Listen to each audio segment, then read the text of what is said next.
Hi guys! For today's video, magluto day ko og special bami. Let's go guys! Ato sa painito ng kaha. Init ng kaha. Butang tag edible nga gamay.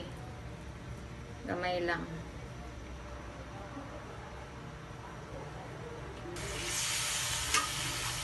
Dagan mo na yung kaha.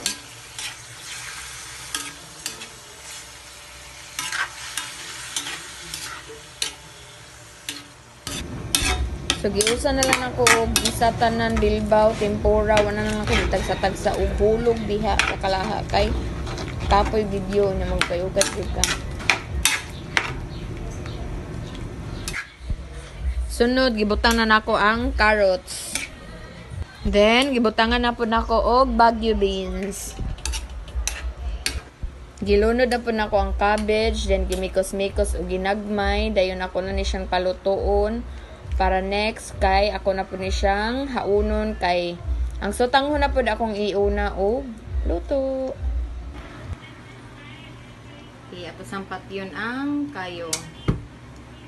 Then, ato i-separate ang kanin siya. Kuhaon tanin siya.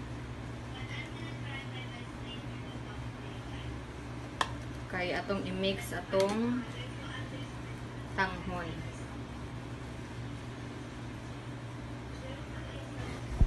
Ibutang ang sotanghon, dayon mikos-mikoso na ginagmay para mahumok. Lastly, ibutang na nako ang kanton o guban pang mga sagol, then gimikos-mikos ako kadiyot para ready to serve na.